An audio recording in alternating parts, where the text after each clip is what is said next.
Gaming NBS episode 135. Learning a new game.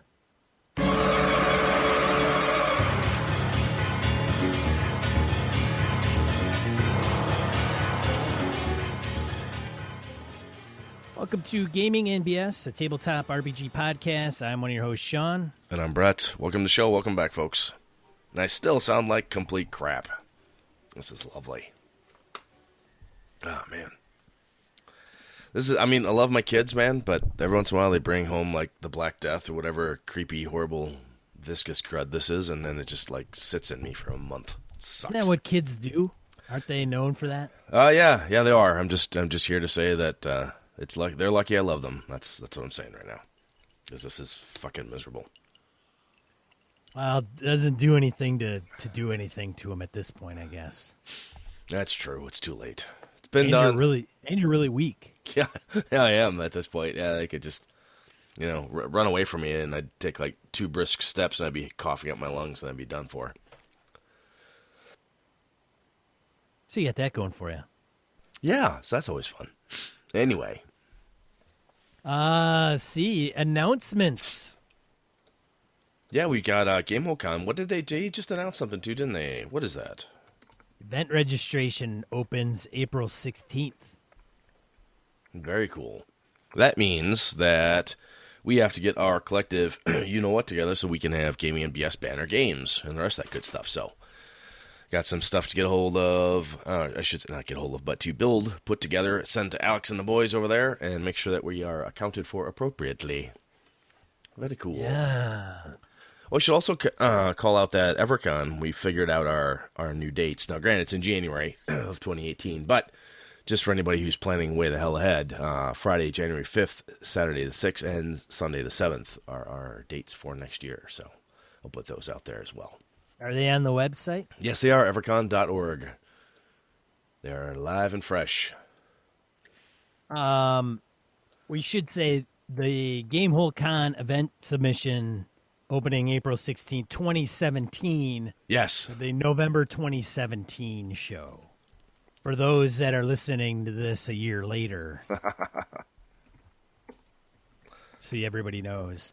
Speaking of dates. Yes. So today is the 10th of April. We're recording this, which will drop tomorrow, which is the 11th. We had some snafu occur in the last couple days, I guess, where everybody got a buttload of our episodes pushed to their podcatcher. Yeah, I got 68 of them myself. Well, I want to make sure Brett's listening to us. Well, I did what I'm pretty sure most people did, was I went, something probably fucked up with my podcatcher. Bloody hell. I just cleared things out and started over. But then Sean and I heard from multiple sources that it happened to more than just me, so... Yeah, and I thought it was Wayne Lumrunner Humfleet yanking my chain, and I'm like, no, Wayne, it's all you, man. And then it was another person. And another person.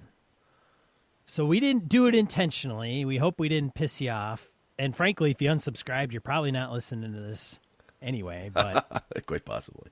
We didn't do it on purpose. I don't know what happened. One of my contacts mentioned, Mr. Serrano mentioned that it has happened maybe if you update a WordPress plugin, but hopefully it didn't download 60-some episodes to your phone, which would probably be bad for you, those of you that don't have a lot of space.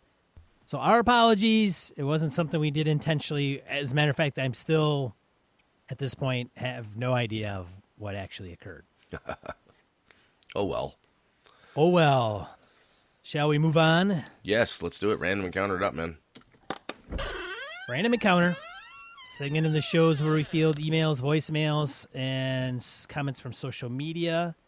We have a voicemail from Mr. Shorb, who has not called us in a little while. Let's see what he's got to say. All right. Hey, Brett and Sean. It's Chris Shorb giving you guys a call. I haven't called you guys in a while. Just wanted to, was listening to the convention episode. Good episode, as always.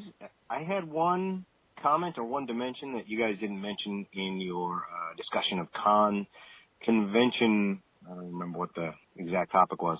basically, whether the game, a lot of game conventions are not just RPG conventions, but they also have board games, miniature games, CCGs like Magic, or whatever. And I just was wondering what you guys' thoughts were, because the Strategicons feel like they're really board game focused. The RPGs are kind of upstairs and sort of out of the way, and that's always how it's been. They got a dynamic RPG scene. They fill a huge room with Adventurers League, and got another huge room with Pathfinder Society, and they've got a lot of indie games, but it still feels overall like a board game convention. And so I was just wondering if you guys had any thoughts or comments on that. And so have a great day. Take care. Bye. Yeah. Well, I'll tell you, one of the things that my friends and I that are running Evercon now, we're doing what we can. I jokingly refer to it as it's a battleship, right? To turn a convention around and say, hey, guess what? It's not going to have a little bit of everything. It's going to be a gaming-focused convention, so I want more RPGs, board games, card games, and we've got some video game folks that are really very active in the Wausau area, in my hometown, and they love coming there for tournaments and so on. So we want to maintain that for them because it's a really good draw, and those folks are always actually really nice and polite and really cool to deal with. One of the things I know some cons, and I get the pressure on Evercon, is to the local news organizations contact me and say, oh, it's like Comic-Con. There's a ton of people dressed up like anime people. I'm like, no, that's not what this convention's about. And it is difficult, I think, and from talking to Alex and Josh and Andrew and the guys at Gamehole, it is difficult for a convention to find themselves, if you will. It's hard to like pick a charter and say we're going to be focused on X. But I think it's important that you do that, even if you have to take a convention like I am with Evercon and try to refocus it. It's important to find what it is that you're going to be good at. Excuse me. So GaryCon, for instance, they are a tabletop RPG focused con. There is wargaming, of course, and so on, but it's all that thing. It has the old school flavor all over it. There is D&D, Adventures League, and so on there, but it's not nearly as packed as it is at other conventions. Even at Gamehole Con, it's much more packed. So I don't mind necessarily the conventions that have a little bit of everything in a way.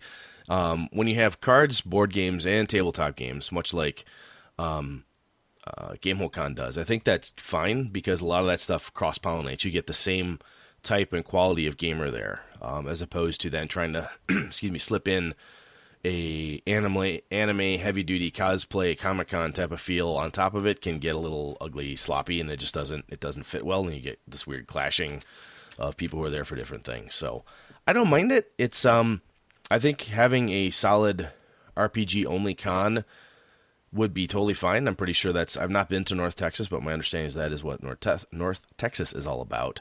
You're going to have a smaller convention, which is fine. And that is a thing that you then have to, as a con organizer, in my opinion anyway, have to acknowledge and go with, to say, hey, guess what? We're only going to be a 500-person con tops.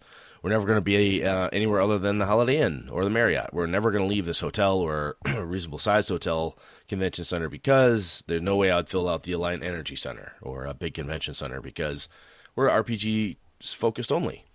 And that's fine, but you're not going to get some of the draw you would for a larger 1,000 or 2,000 person con. So it's a dance, I think, in a way. But I think if the convention at least has a vision and a goal of what they want it to be, then they're in better shape. Sean, that was my thought. What do you got anything, man? The cons that I find that are not, so I don't know if this is the flip side of that or the same thing that Chris is getting at, but we have GeekCon and we have Odyssey Con as well here in Madison, Wisconsin. Odyssey Con is a science fiction sci-fi con, and GeekCon is a little bit of anime cosplay, I think. There's a little bit of gaming, video games, panels. But what I found, Odyssey Con I have been to maybe once, and this was years ago. So I think their gaming may have changed a bit. I don't know for sure. And my take is that it takes for gaming, it takes a back seat, right? So somebody may not head it up. somebody may want to try to head it up, and then they don't get the support they need from the con organizers because their focus is on the authors and the panels and the movie room and maybe the costume contest, and role-playing games and a little game room is kind of tacked on. And so it to me, it doesn't interest me because it's not the focus of that con. Now, if I was a sci-fi person, then maybe it would, but at the same time, same with GeekCon, although I think their room is a little bit bigger. I think they've got some good organizers for their gaming space, but again, it's not the emphasis of the convention. So to me, I don't know, it's just, I don't know. I'd rather just go to a gaming convention. And if it's role-playing specific, great, but I think that many will, like Gamehole tries to put in the board game space and open board games, has the board game library. But yeah, the miniatures piece and the CCGs especially aren't going to be huge because it just, those cons don't make a big draw for Magic the Gathering players because they're playing Friday Night Magic and they're probably playing 2 or 3 times at a local game store. They don't have to feel compelled to go to a convention to play in maybe a pickup game where they probably do that all the time with their buddies. I actually run into that with Evercon. Excuse me, quite a bit, where we have people that play Starfleet Battles or whatever that they normally, their war game that they play at the shop, or they play Yu-Gi-Oh or whatever at the shop. Sorry, I had to mute myself there. And those folks are like, well, unless there's like a huge prize award for this tournament, fuck it, I'm not going because I don't want to pay $25 to get in for an entire day's worth of convention going. Again, RPG gamers and board gamers are honestly some of the craziest con-going fans because I had to convince, I know Alex had to have the same thing at Alliant, and I had to convince the people who ran the convention center that Evercon is at that if this works and I get my 1,500 people in here, they're never going to leave. If I get 500 gamers, I mean RPGs and board games, they're not going to leave the building. I got enough food and drink and options and blah blah blah because we don't leave. We use the hell out of that convention space. Where a lot of some of the other things are kind of you're in, you're out, you're in, you're out, and so anyway, I guess I don't know. I don't care so much if the convention has lots of things in it. I think, Sean, I'm more in your camp. If I look at that and say, oh, GeekCon has a little bit of everything, nah, I'm not going. I want to go to something that's a little more focused. Because that tells me that my tribe will be at the place that's more focused. Yeah, I'll find some gamers and some other people, but I don't care about anime. That's not a thing for me. I don't want to watch. I'm not into cosplay. I love the fact that people do it, and there's some incredibly talented men and women that get into it. It's not my thing.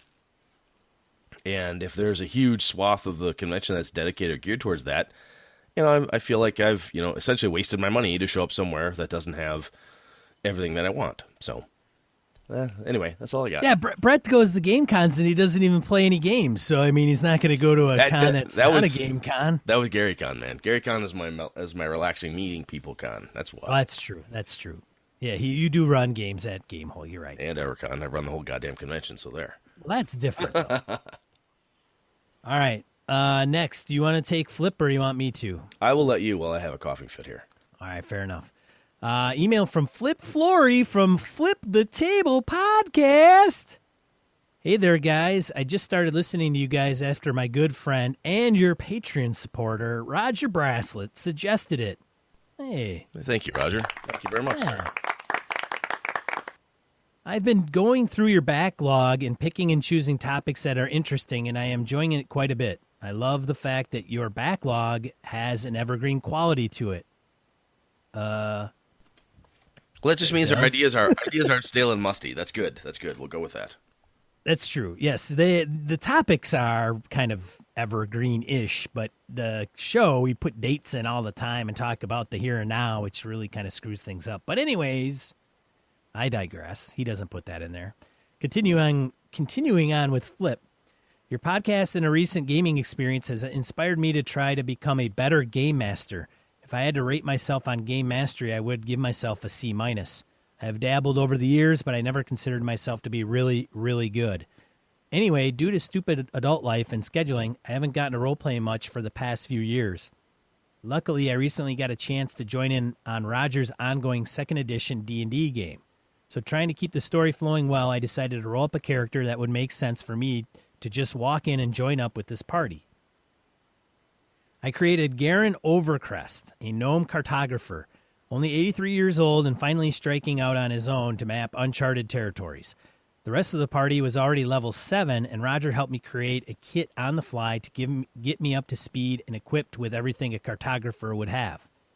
Long story short, I join up with them for protection, and they allow me to join because I, 1, look like I'm going to get myself killed, and 2, I bought them all a round of drinks. That'll do it. They are on their way to bust into an ancient temple in the middle of a swamp to kill some big baddie, and I tag along. Excuse me. They eventually encounter a black dragon, which by some quick thinking and fast talking escorts the party out of the temple while making them promise never to return. I like that dragon now. It's kind of this whole, what did we learn? I won't bother you, sir. That's right. Now go home before I call your mother. I like that. I tried to roleplay my character who has a passion for mapping the unknown. I told the party I was going to sneak back to the temple and map as much as I could. They should stay in town, and if I'm not back in 5 days, take off. The party thief feels bad for me and decides to escort me back to the temple. We had pretty much only stepped through the doors of the temple, and Roger was already grabbing a handful of dice to deal out damage. Black dragon with 1 blast of acid breath. He didn't even allow me a chance to talk my way in. At least it was a very quick death. My character was only 3 hours old. It was the quickest character conception/death I had ever experienced. Nonetheless, I had fun, and I feel I had stayed true to the story. I do not besmirch Roger. It was a fair and just kill. Which are the best kind of kills, by the way. That's very good. Next sitting, I am going to introduce my next character, not named yet, a gnome cartographer historian that maps the trails of and lands of cartographers that have died or have disappeared in the line of duty. I love it. I love that. He will stroll into the party after a bit and proclaim he is on the trail trying to learn the fate of one Garen Overcrest.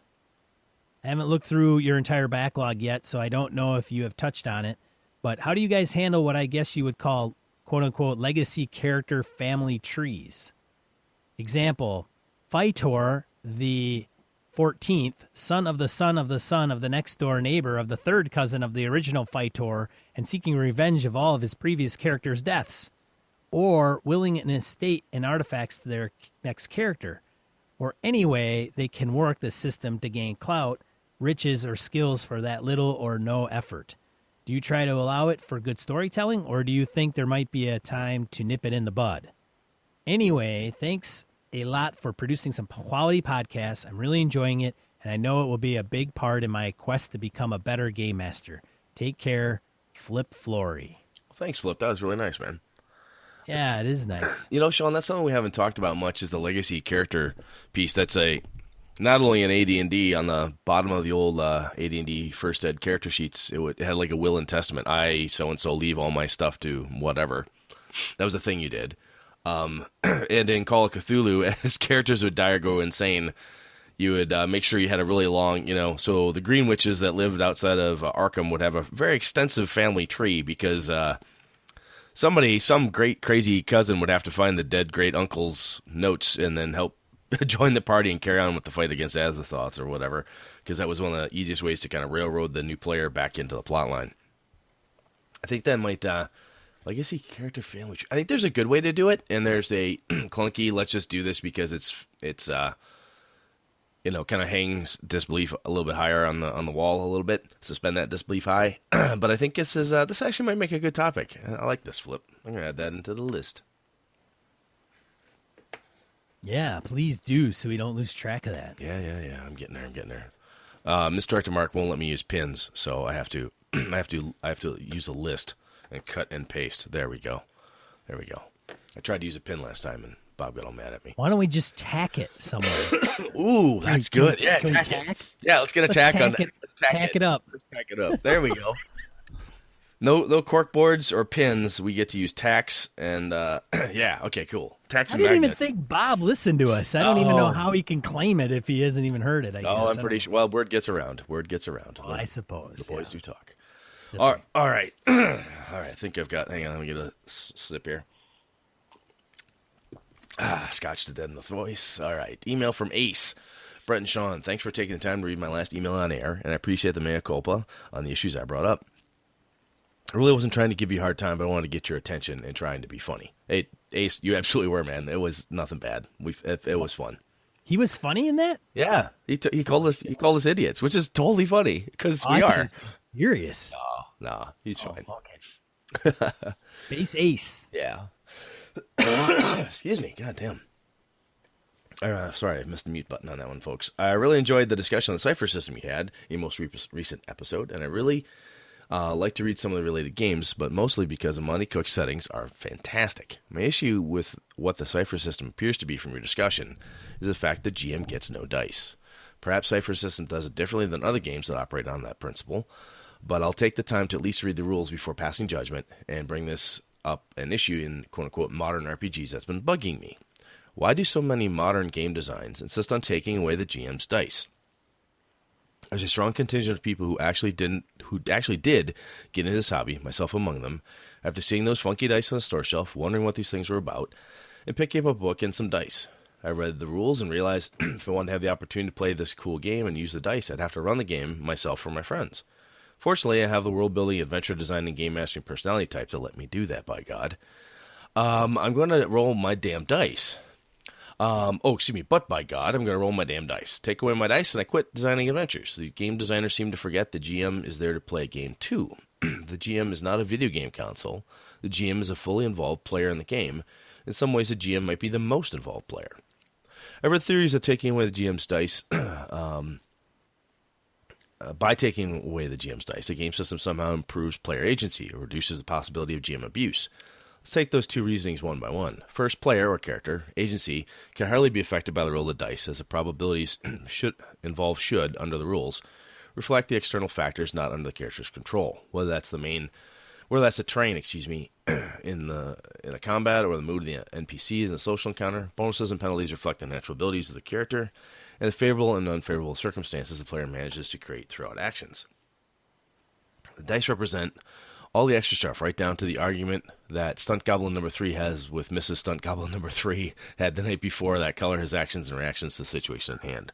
Therefore, the die rolls free up a huge amount of brain power for the GM to use on other more important things than what Mr. and Mrs. Stunt Goblin said to each other and how much sleep they got. Things like color commentary on the fight, so it's not just you hit, Stunt Goblin misses. On-the-fly descriptions of the rooms the PCs weren't supposed to find, and the social reactions that come about for the unforeseen things the PCs try. Secondly, the GM abuse situation can hardly be blamed on the dice. GM abuse is, quite simply, a function of some people being shitty GMs. A shitty GM is a shitty GM who will be a shitty GM who treats players poorly whether he has dice to inflict on them or not.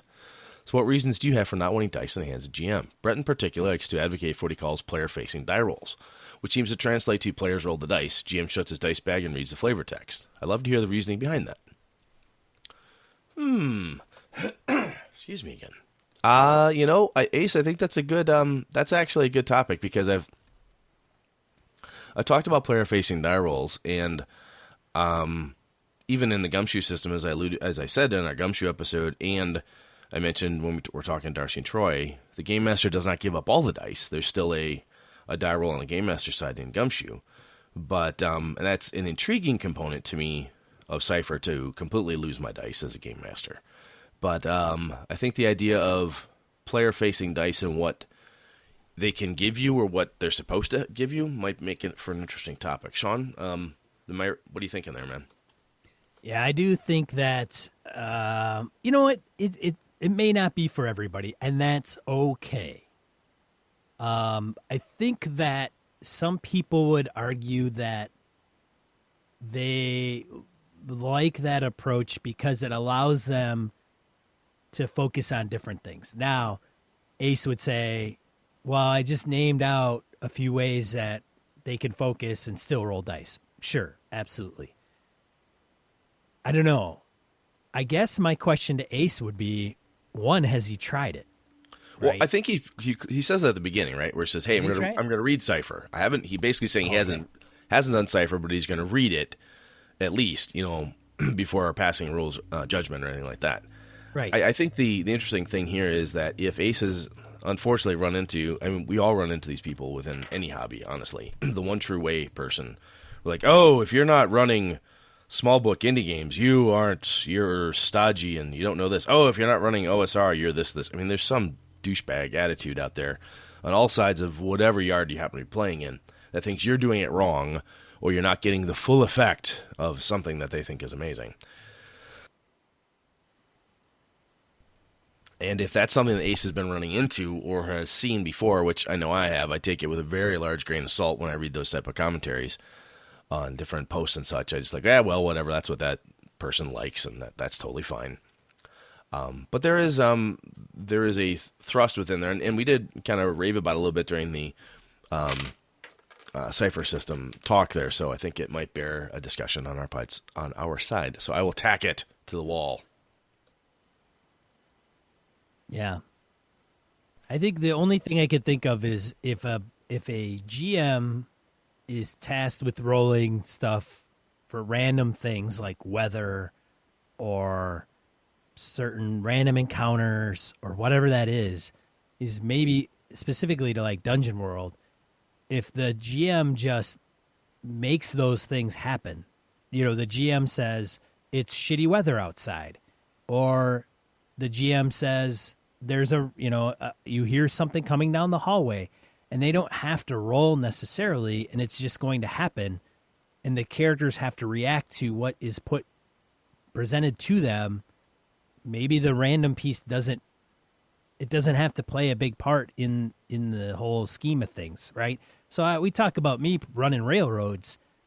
To me, like a random encounter generator, it might be fun for a game master if that's their thing, but at the same time, do you have to roll on a random encounter table? Well, Why don't I just pick one? Yeah, we talked about that in the random, right? In the random charts episode, right? I mean, it is. There's multiple ways to accomplish the same thing, and some people find one toolkit handier to get there.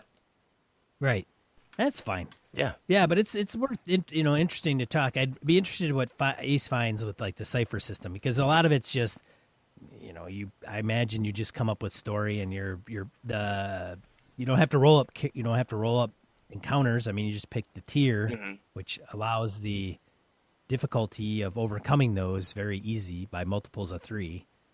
It's a gist of the game. But I think one of the things that, John, I believe you'd agree with me on this, is that if anybody's telling any of our listeners or any gamer out there, or God forbid, if you've accidentally done it or done it on purpose, telling somebody that they're having bad, wrong fun, or they don't know how to game right because they're not following some one true path, or they're doing it, they could be doing it better.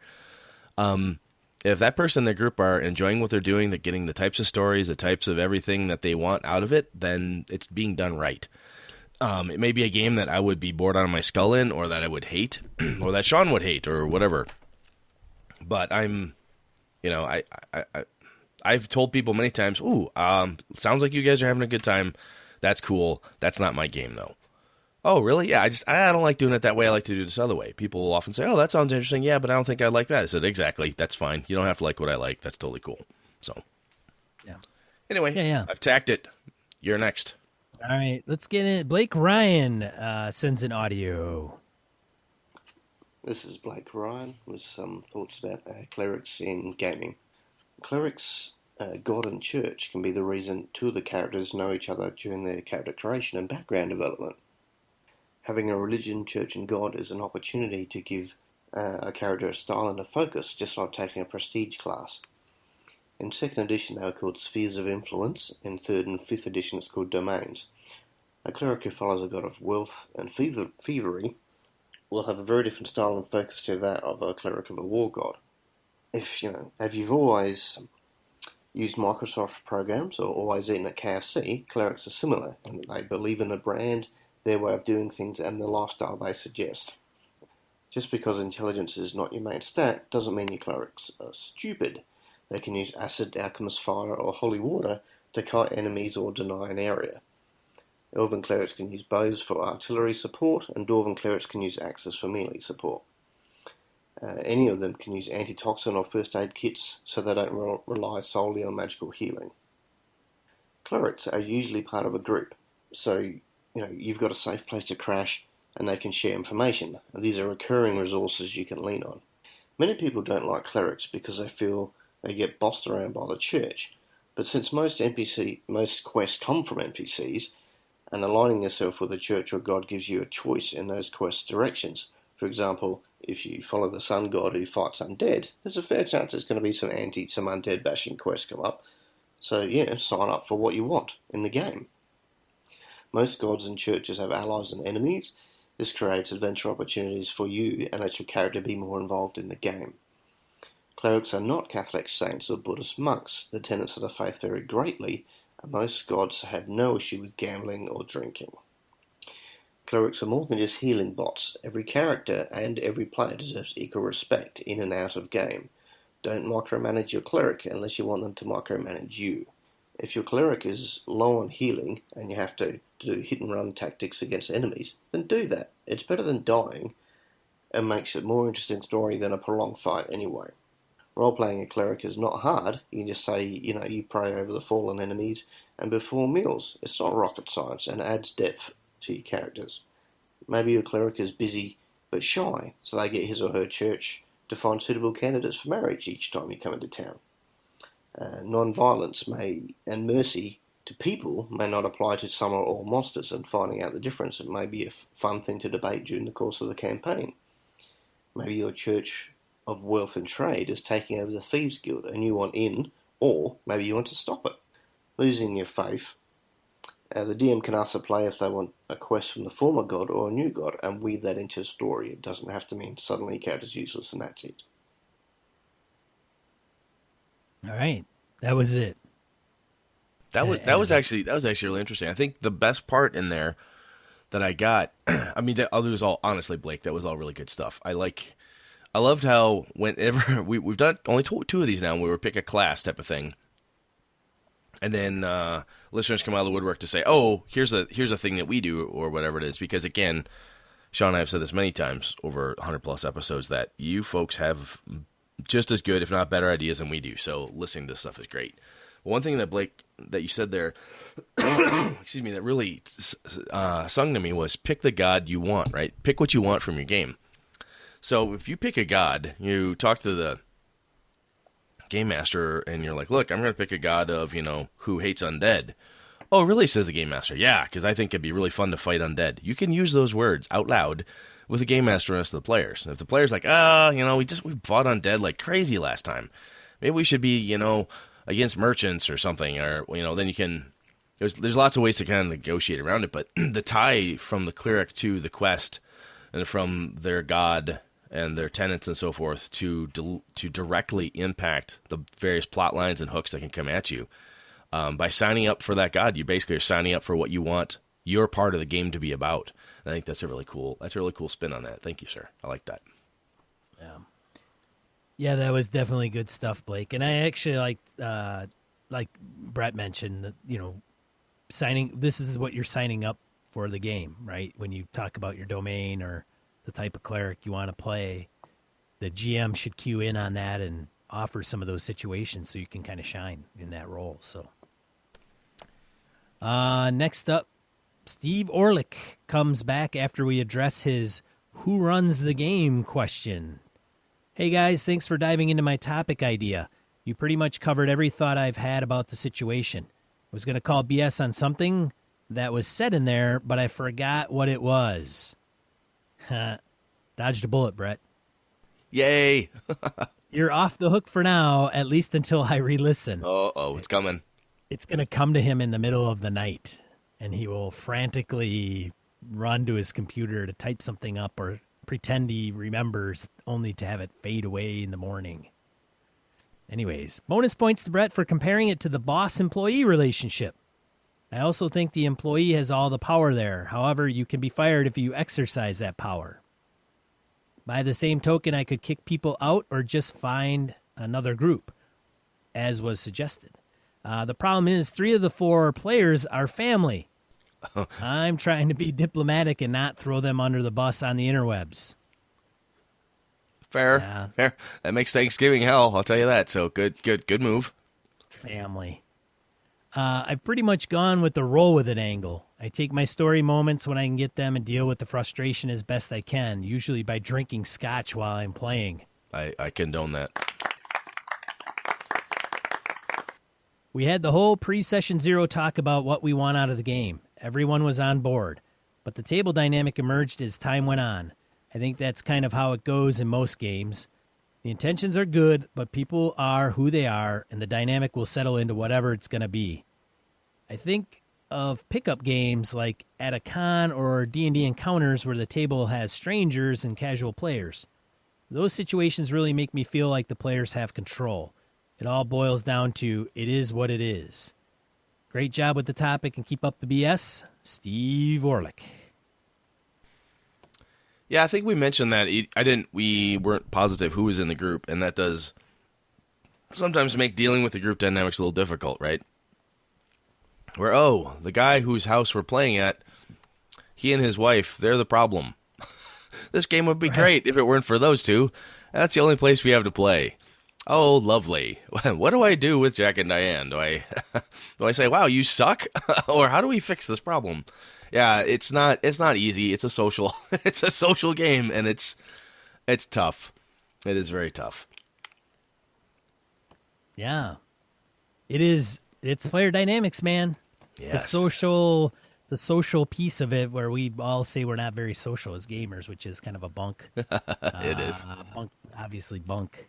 But anyways, yeah, keep us up to date on that, Steve. Let us know how it goes, and if your family are all in. When you really get to that breaking point. Yeah, because if you need somebody with a shovel, I could always help you out. I'm just saying. I'm kidding. What do they say? A friend is. What's the difference between a friend and a real friend? Yeah. A real friend will help you hide bodies or something like that.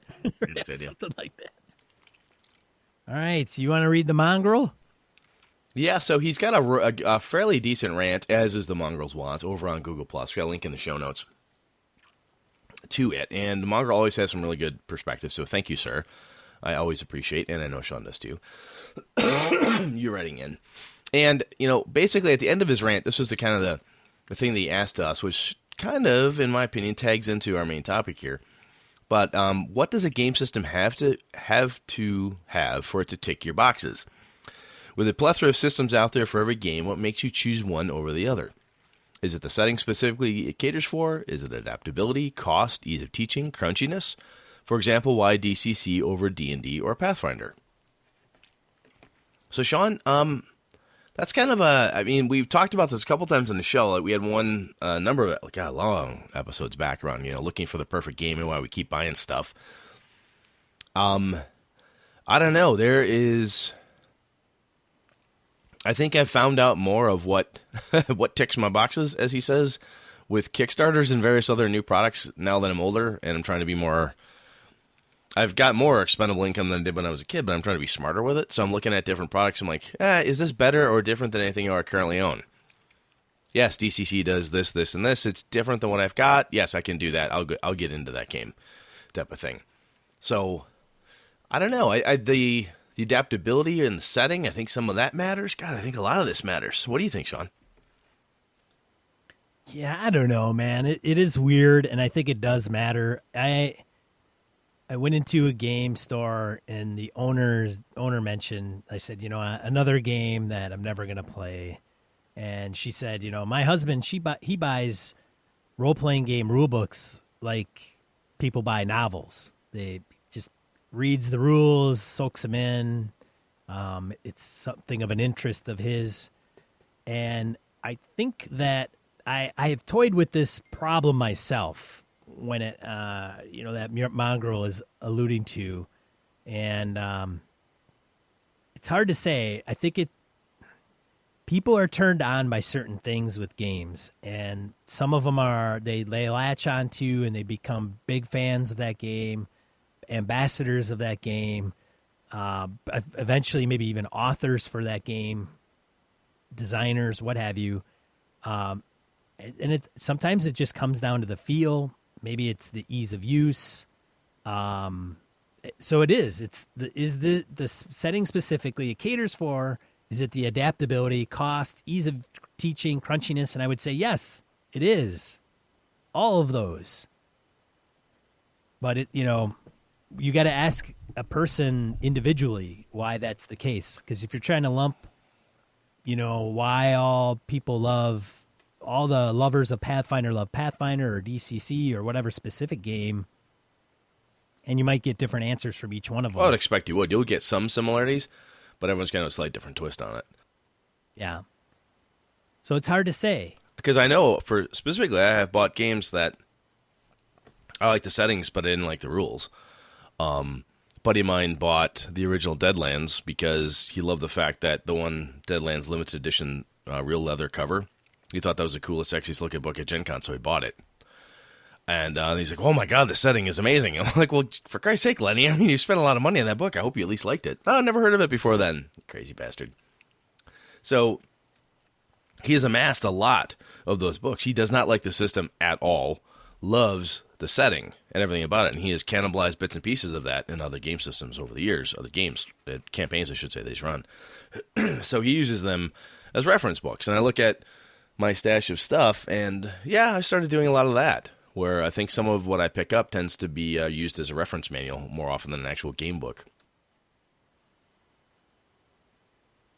Oh, well. Yeah. Shall we move on? We should get going. On to the main topic.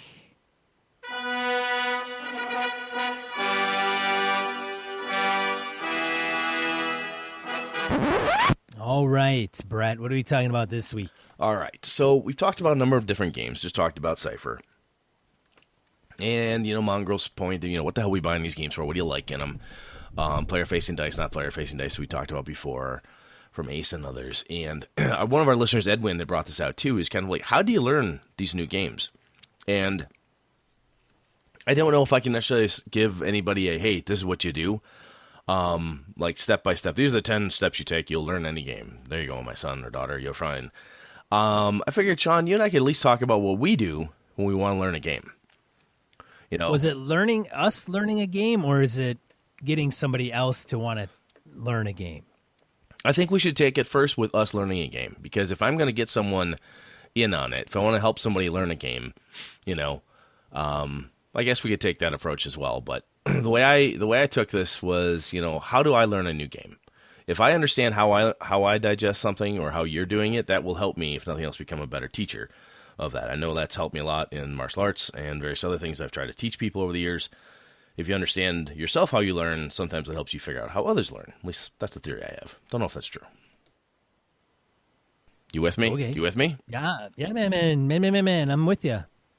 So the first thing, and excuse me, as goofy as it sounds, is read the rules. So I'm gonna throw a couple people I know specifically under the bus, but I'm not gonna name names. But I know a couple people who won't read the goddamn rules no matter what. What? Brand new game. Yeah, we're gonna play this new game. Oh, that sounds good. I'll buy you a copy of the rules. Hey, there's a free version of these rules. It's an art-free version, or it's this version, or whatever it is. It's the rules. It's the core rules. They're free. Here they go. Link. Go grab it. Do this. All right, you ready to play? I didn't read the rules. Why don't you read the rules? Well, you know me. I never read the rules. God damn it. They don't, it's pretty much like this other thing. And then all the small changes, like it's like D&D. Oh, yeah, but it has this twist or this change or whatever, like Lamentations of the Flame Princess or DCC. They are similar to Dungeons & Dragons, but they are not Dungeons & Dragons. They have differences. And when you don't understand the differences, or you're not even aware of what those are, when you sit down, make your character up, character generation becomes frustrating. The game master gets frustrated because then you have to stop and explain things to you, and half the other players have read or understand the rules.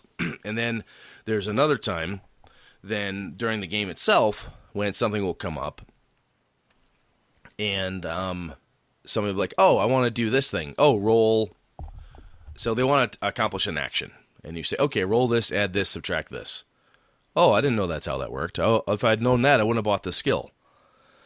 Oh, God. If you'd have read the fucking rules, we wouldn't have this problem.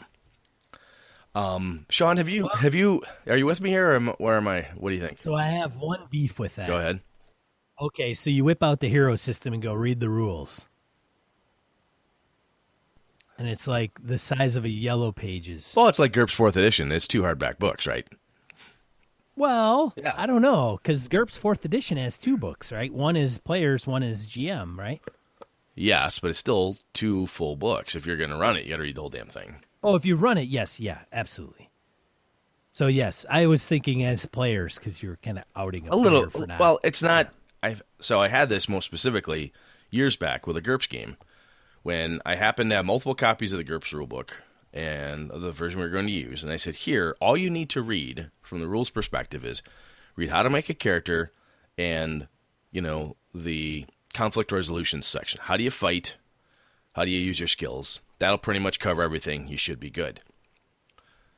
Just about everybody in that group had read it except for 2 dudes. And both of those guys then they hated the game and the entire campaign sunk because they basically refused to learn the rules because these rules are clunky. This isn't very smooth, blah, blah, blah. I'm like, well, motherfucker, you didn't bother to read them. You have no idea what's going on. And any attempts to try to get you to learn them are falling flat because you're mad that it's not D&D. Different problem. But my point is that if you want to learn it, you need to read the rules. And if you're just going to be a player, quote unquote, figure out how to make a character and then what the conflict resolution mechanic is. If you can figure those 2 things out and have them at least understood at the high level, that's the first step in my opinion.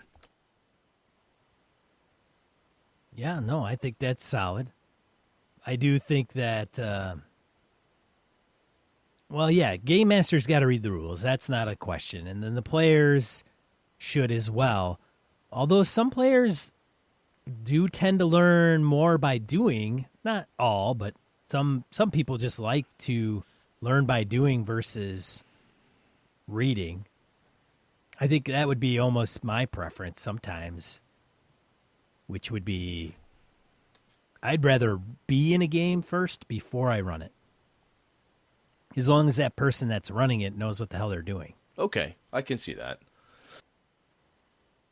Even nowadays, you can go on YouTube and get all kinds of videos on, board games. It's crazy. You can learn a board game just by watching a YouTube video real quick. Well, even with the actual play podcasts and stuff like that can do it for you as well too. There's ways to. I don't know. There's ways. I think there's a way that actual play can do it, but I don't think many do it very well. Good point. Even though, as we know, for anyone who's listening to the show, I'm not a huge Star Wars fan. When you want to run Edge of the Empire, I read the book that I got a hold of the book, and I read through the conflict resolution and so forth. I went, okay, this is what you do with your character. These are the dice you use, so on and so forth. This is how these are supposed to work.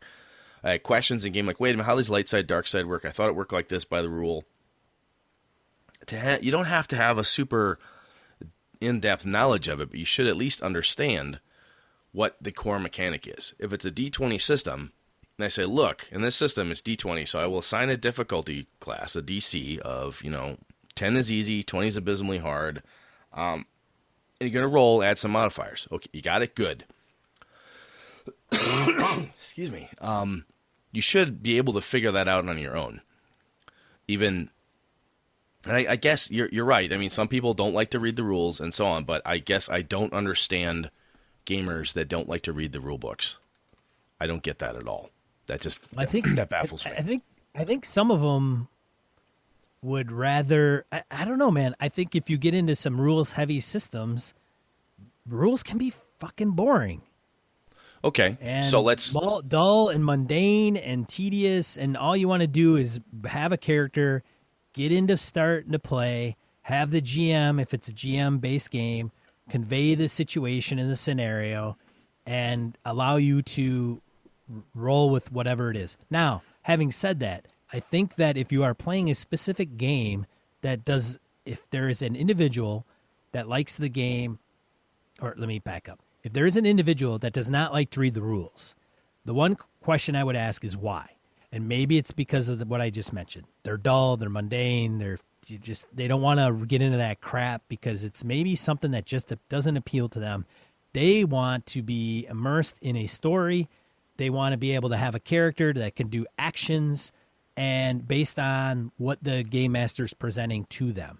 And they could just say, well, okay, this is how I react to that. In which case, if you're playing a game that requires you to know the rules and that you have subsystems and things that are mechanically implemented into that game, that in order to do that, you need to know the rules, then maybe that person's not playing the game, the best game for their preference. Fair enough. And I think a lot of people do that, and they never admit it, and they just kind of go. First of all, there's a couple things. They're going to go with whatever the majority goes with. So if you've got 5 players and you're like, hey, we're all going to play D&D, and that one person I'm speaking about is like, okay, and they go with it easily, right? Because they're okay with that. They don't mind the game, but at the same time, they're not voicing they're not being not honest or upfront, but they may not even know that their type of game or their style of play doesn't require a rules-heavy system. And if you threw something like Dungeon World in front of them, they may think it's the greatest thing since sliced bread, because you just give them a playbook and say you can do whatever the hell you want in the narrative, and that's the key to it. And all you have to do is there's these moves, and we're going to come together and decide when you implement and trigger one of those moves. And then based on that move, there's going to be a die roll. And then based on that die roll, you're going to have this happen. And that's like the rules. So, I mean, a player reading an entire game, the rule book of Dungeon World is not needed. It really isn't. You can do it in a day. It's not that hard. It's not that hard, but a player doesn't need to. No, I could sit down with 5 I'll tell you players. this, though. If the player sits at the table then and says, oh, I want to try to do this move. No, you can't do that. You're a fighter. Oh, why'd I pick a fucking fighter then? This is stupid. Well, So the reason I'm saying that is because I've had that specific thing happen to me in my GURPS game. This is a while back. Pissed me off to no end. And that's where, when you say making PCs, and that's a thing I think is incredibly important, is that when you talk about player characters, you explain to people what the classes, races, types, archetypes, whatever you've got in front of you, you explain it to people. I think in addition to perhaps reading the rules is a little too narrow. Perhaps I should also say, ask questions, because the the good players that I've got in my game group now, when they don't get something, like, wait a minute, you said this is like D&D, but, so is this one of those but situations where the cleric can't do certain things? Yes. In this game, turning undead is actually a spell you have to learn in Lamentations. It's not a class-based skill that you just have. Oh, okay, good to know. If I want to do that, I better memorize that. Absolutely. Moving on. Asking questions and being engaged with the player character creation component is incredibly important. If you just sit back and say, well, I'm just going to sit here and tell the game master what I want to do, the game master will tell me what to roll, and then I will bitch and moan that I don't happen to have the right skill picked, that's wrong, I guess. well, and while I agree with that, I don't think we're talking about the same person. No, not necessarily the same person, no. So I got an extra grand with that other asshole. It's nothing to do with the same person. That's right, because I think the person I'm referring to may be that person, but they aren't the one that's going to put up a shit fit because they're going to get hung up on a rule or something that's going to come up and it's going to conflict, and then they're going to complain. The person I'm talking to might have that come up and occur and roll with it. Yes, I mean, if you're Because willing to that's roll what with it, they want. if they're willing to roll with it because that's what they want, then that's fine.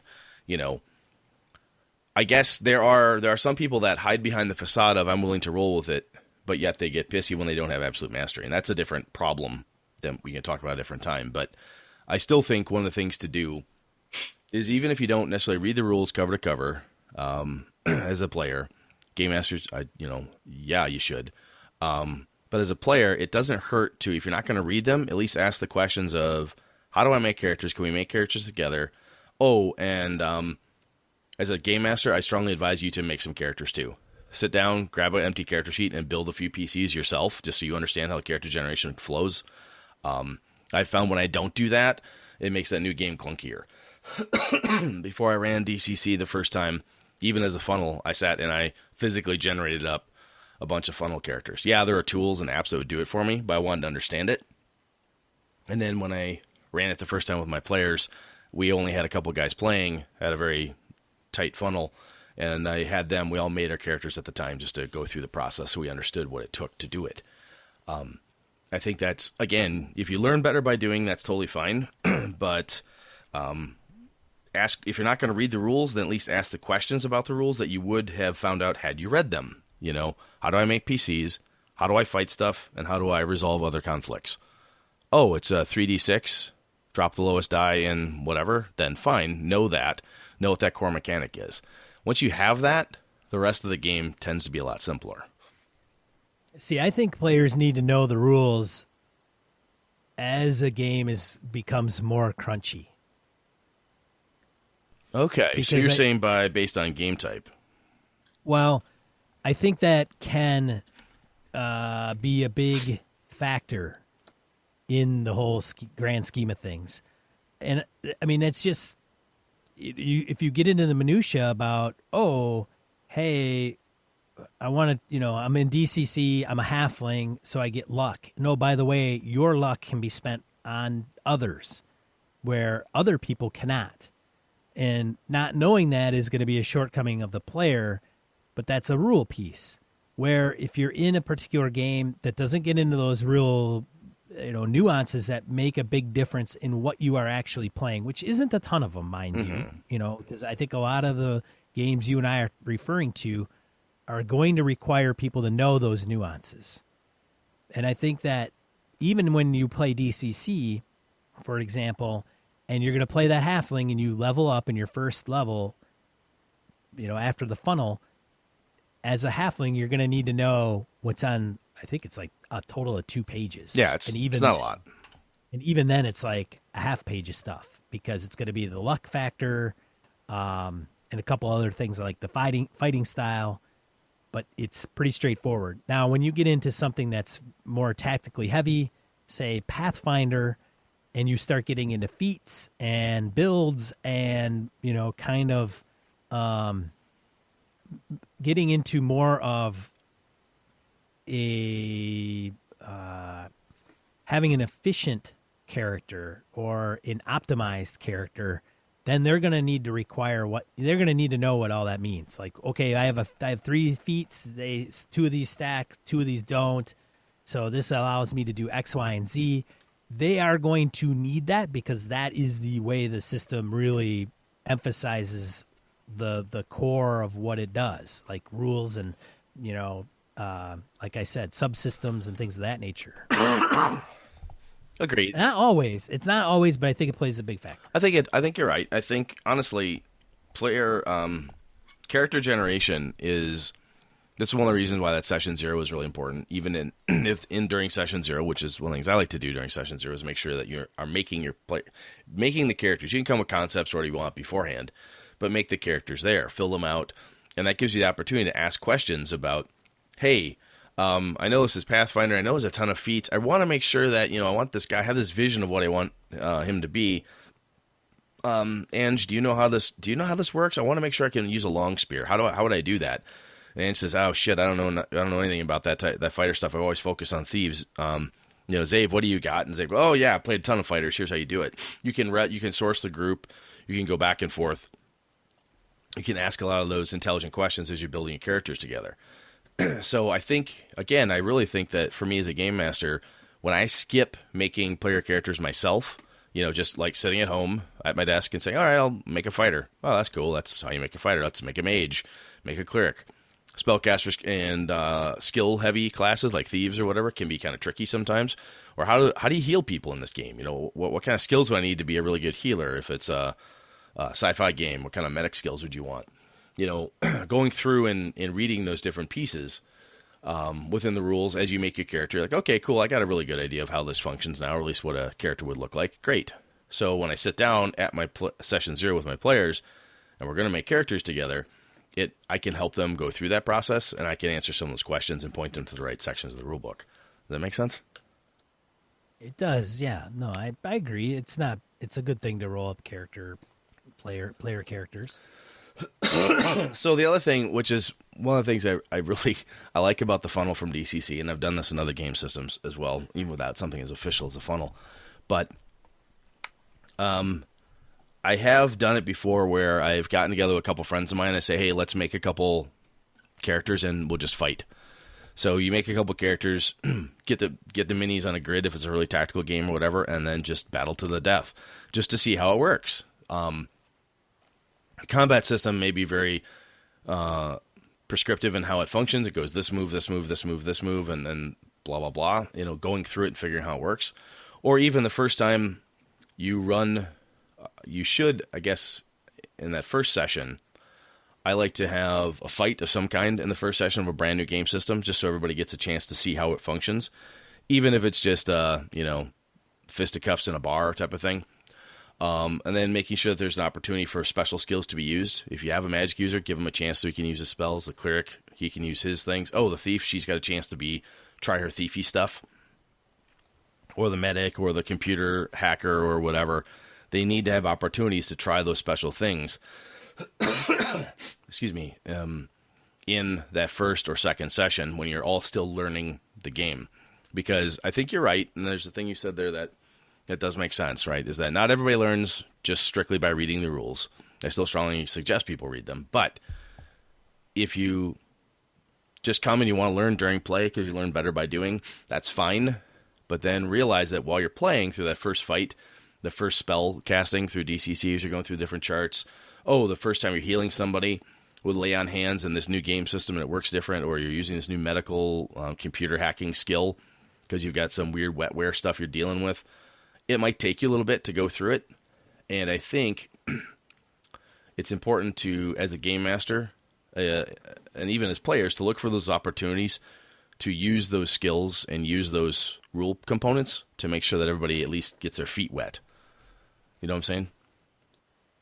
I do. And another thing about reading the rules is some of the rules don't apply to what they're doing. Like, you want me to read every class when none of that really pertains to what I do because I'm playing Ranger or whatever, or even Game Master. There's a lot of Game Master things that are set aside in rule books that is like, man, I don't want to read all that crap. I'm not a Game Master. It's like the Game Master section. I think it behooves a player or character, and it makes them better if they do. But this is coming from the guy who says players are lazy, and you're giving them an out, man. It was like we've switched sides of the table here. Because I'm a lazy player. Hey, that's funny. do as I say, not as I do. Okay, all right. I see where we're at here. I do think it's a valid point. I mean, if I could get every player character to read the rules and everything, then great. And I actually lean on more. When I run, I lean on players because I think there's always going to be one or two people at the table that actually know the game better than me, whether I'm playing or running. Because there's so many freaking rules, man. And I read rule books all the time. I'm like, I can't remember. Shit, man, I can't remember what I had to eat yesterday, much less freaking 360-page rule book. All right. But I think, though, that I think you agree with me, though, that if you can stage at least a fight. In most role-playing games, we want to punch somebody in the face with an axe or something. You want to make sure you've got a fight going. Do the initiative system if they have one. Get an opportunity for that wizard to cast spells, so she's got a chance to blow something up or magic missile him or sleep him or whatever. Let the hacker do her hacking bit, so she logs in the computer system and pulls some great data. Somebody's got a really cool spy thing. Let that dude go off and be the spy or whatever.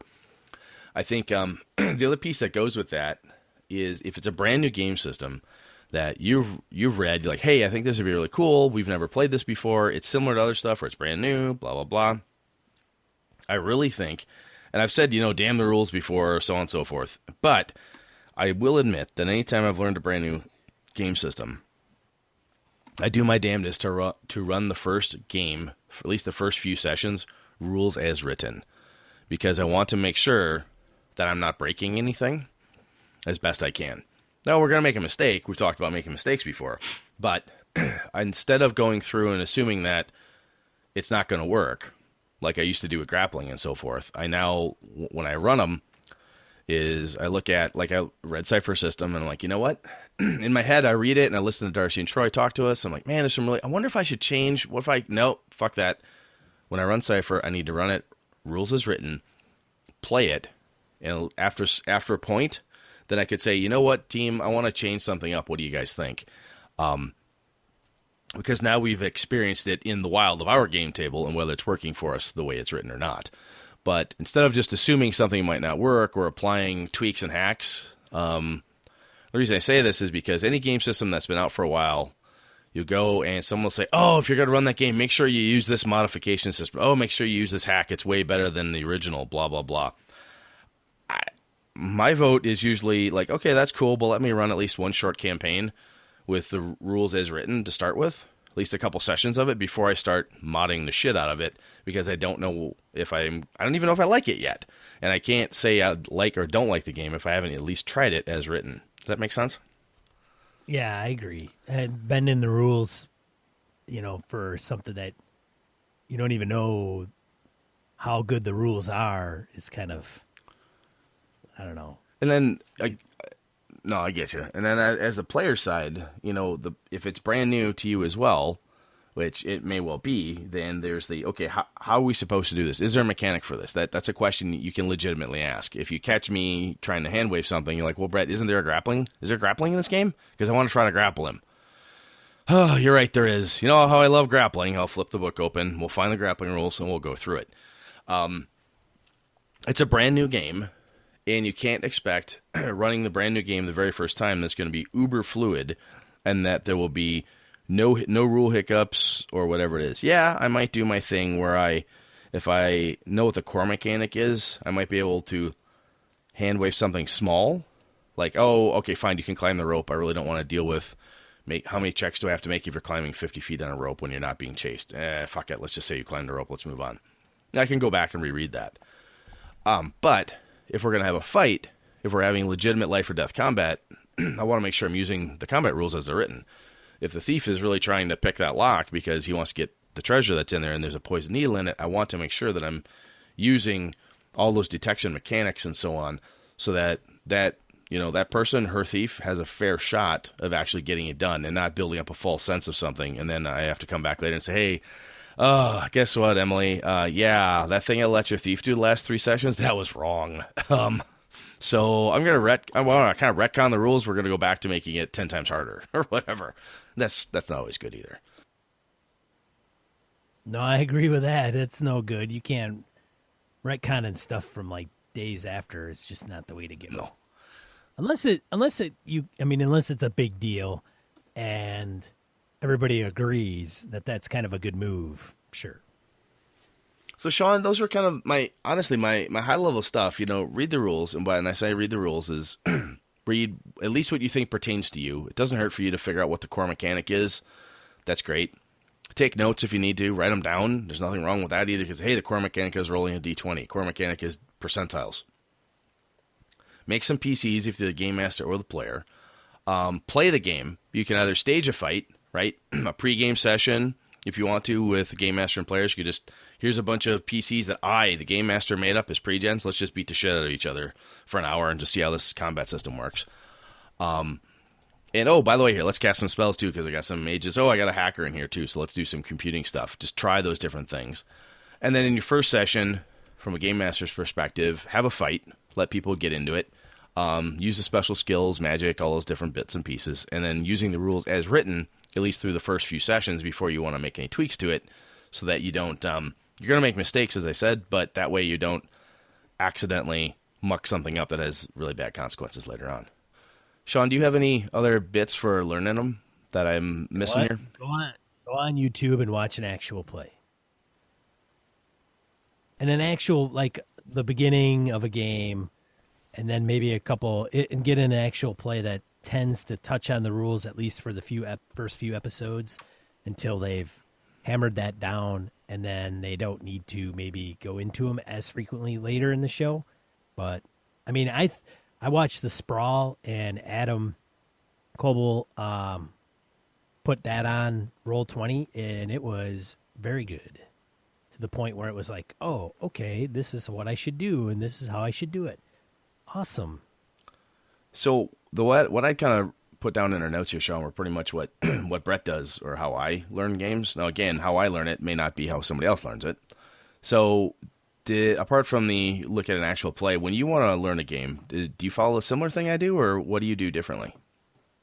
I don't write up a lot of characters, which is probably a shortcoming of mine. Oh, totally. I don't understand you anymore.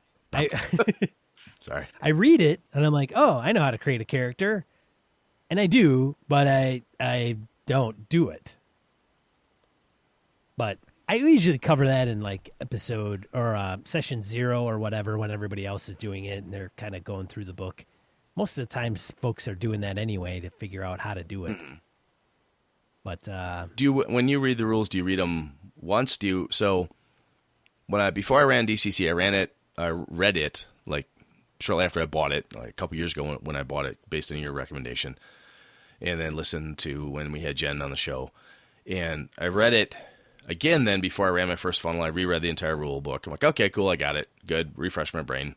Then it was a year since then to now, so I reread it again before I ran. Do you do that, or do you just rely on your, bear trap, razor sharp memory to always pull that stuff out? Yeah, right. Yeah, I typically look it over again. I mean, Gamehole, I run Savage Worlds. I run one Savage Worlds game an entire year.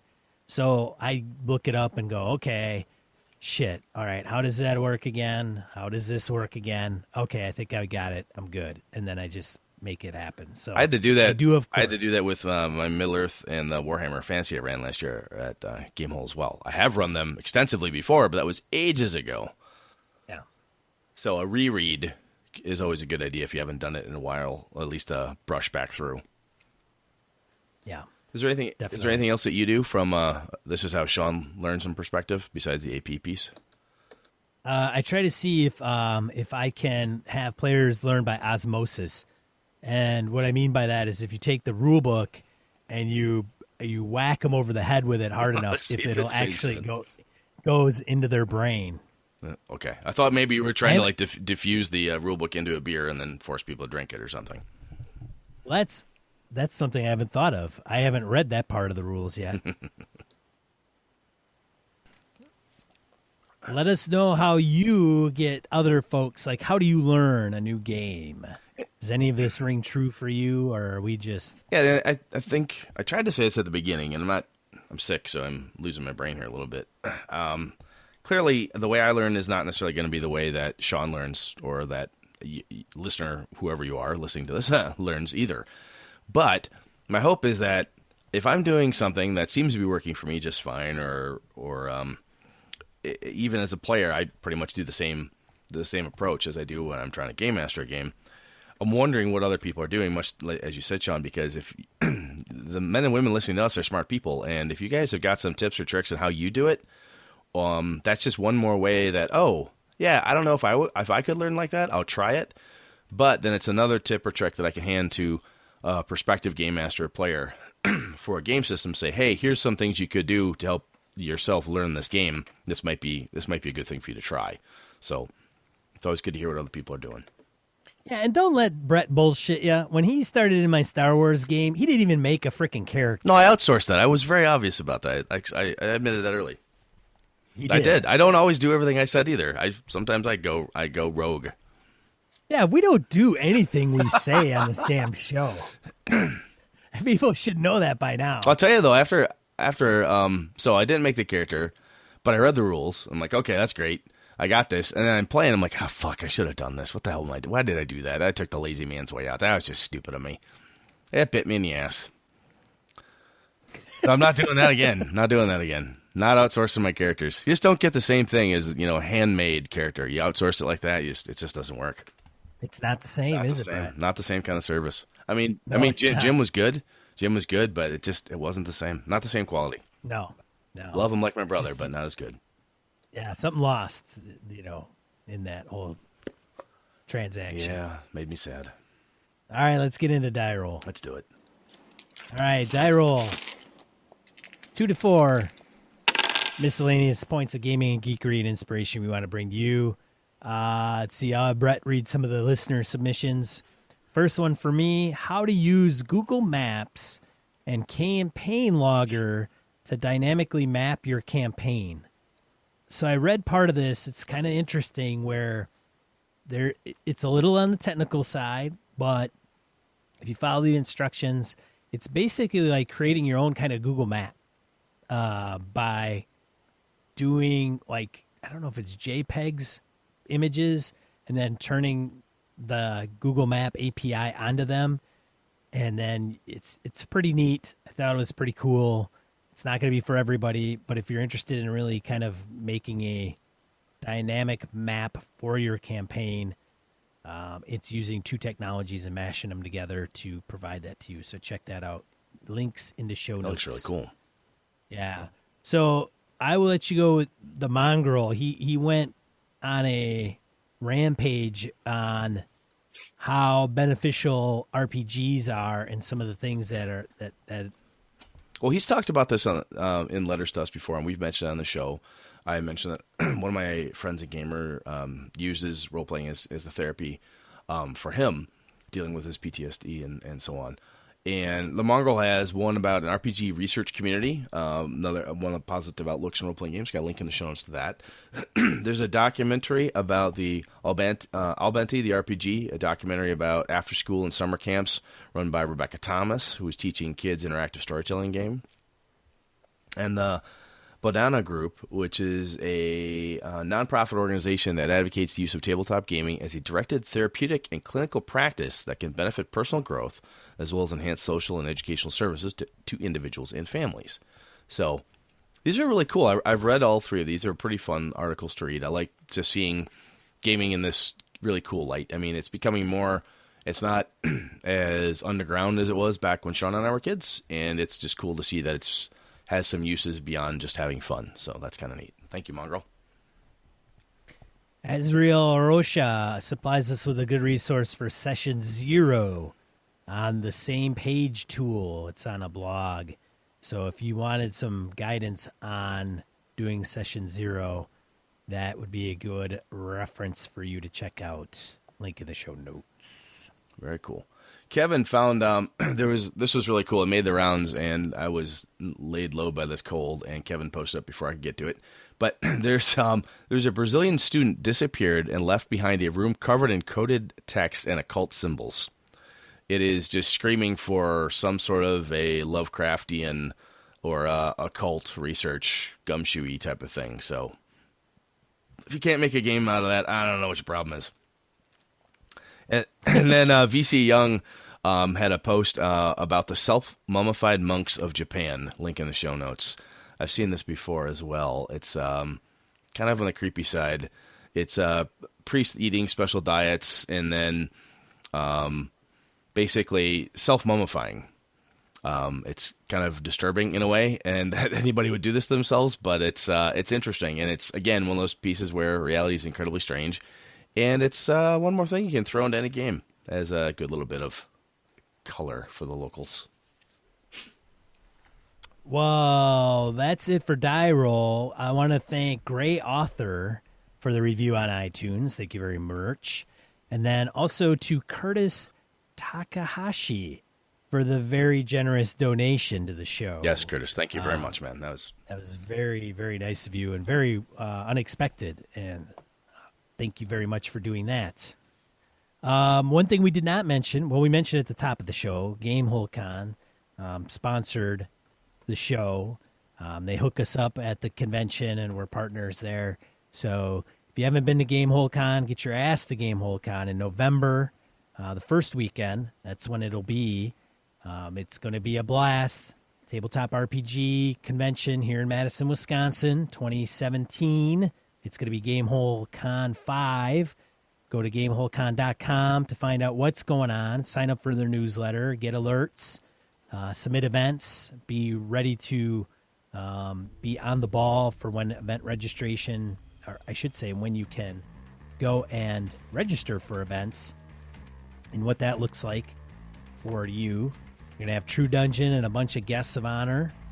We'll be there in full force. We'll have a little soiree on Saturday night.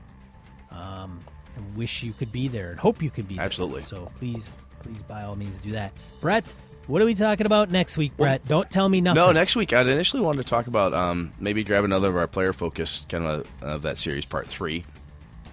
grab one of the other classes, perhaps even stepping outside the traditional D&D-esque and going into something else. But the conversation earlier from our listeners about player-facing die rolls has got my mind focused on that right now. So I'm thinking it's either going to be player-focused die rolls, that kind of the ups and downs, if you will, about that, and then possibly the player focus. So we'll see. We'll see. It'll be one of those two.